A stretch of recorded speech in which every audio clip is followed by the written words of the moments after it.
Red versus green Tabasco. What's the difference? It starts with a dash. A few drops of heat, a splash of color. You're sitting at a diner, eyeing a bottle with a little red diamond on the label. Tabasco.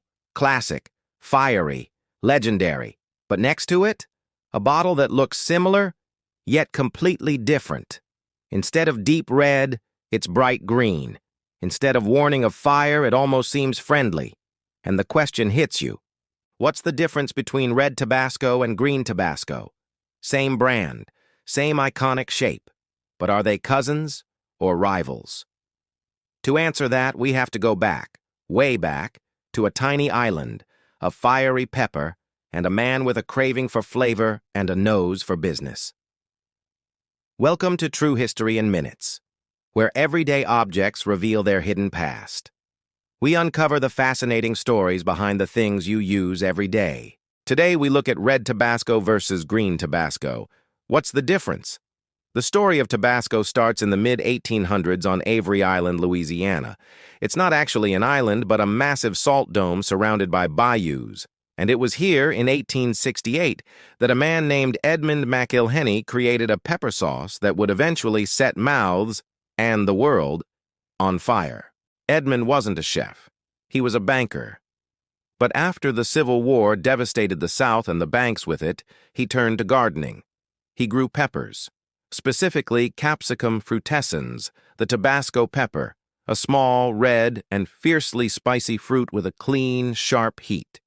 He crushed them, mixed them with salt from Avery Island's own mines, and aged the mash in barrels for months. Then he strained it, blended it with vinegar, aged it again, and bottled it in recycled cologne bottles, because that's what he had. The result was unlike anything Americans had tasted before. Spicy sauces weren't new, but this one had balance, consistency, and flavor. McIlhenny called it Tabasco, borrowing the name from the Mexican state, which in turn came from the Nahuatl word meaning place where the soil is humid. Tabasco sauce spread like wildfire, first through the South, then across the U.S., and eventually around the globe. By the 20th century, it was a staple on military rations, in airline meals, and on restaurant tables everywhere. But here's where things get interesting. For nearly 130 years, Tabasco was a one-sauce brand. Just red. That's it. No variations, no flavor expansions, no gimmicks.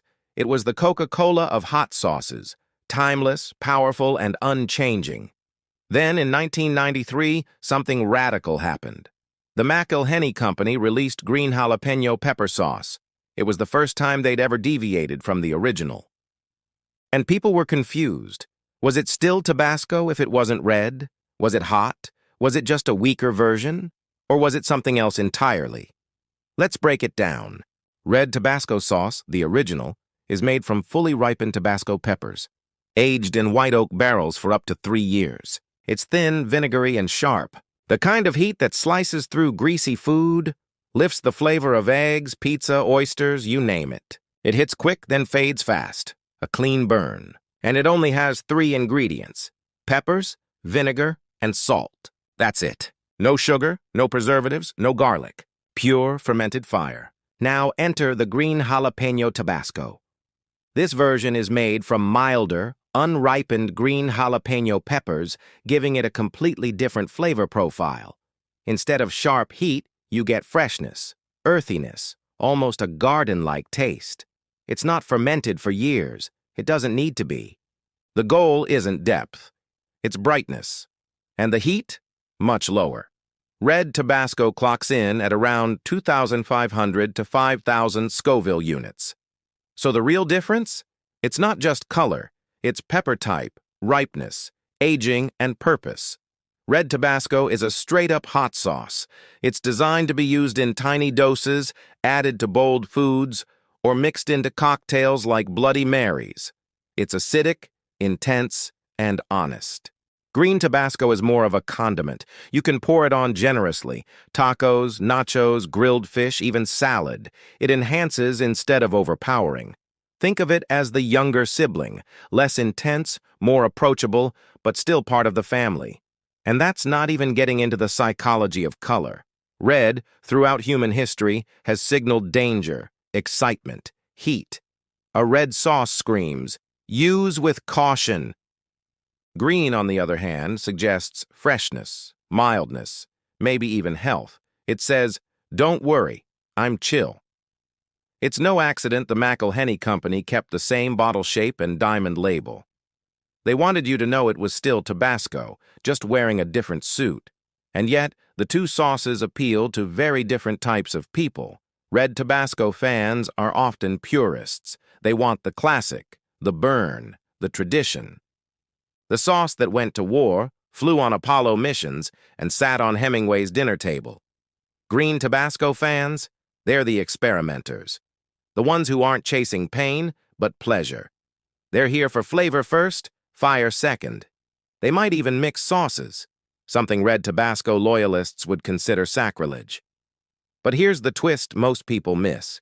Green Tabasco isn't replacing red. It's expanding the range, because food, like language, is evolving. And today, people want choices, not just in heat level, but in personality. And Tabasco? It's evolved too. Since the green sauce launched in the 90s, they've added more. Chipotle, habanero, garlic, scorpion, sriracha style, each with its own story. But red and green? Those are the foundations, the yin and yang of the Tabasco universe. One built on age, fire, and minimalism. The other built on freshness, flavor, and accessibility. So, which is better? That depends on what you're eating. And more importantly, who you are. If you're chasing intensity, a sauce that ignites your taste buds and then leaves like a thief in the night, go red. If you're looking for something that lingers gently, plays nice with tacos, or turns your eggs into something borderline gourmet, go green. Or better yet, try both. Because behind those tiny bottles is a story of invention, tradition, risk, and flavor. A hot sauce dynasty that's still evolving, one pepper at a time. If you enjoyed this deep dive into the spicy saga of red versus green Tabasco, give it a like, drop your favorite sauce in the comments, and don't forget to subscribe for more flavorful history served hot and explained in minutes. Thanks for watching, and we will see you in the next episode, where we look into the origins of sriracha sauce.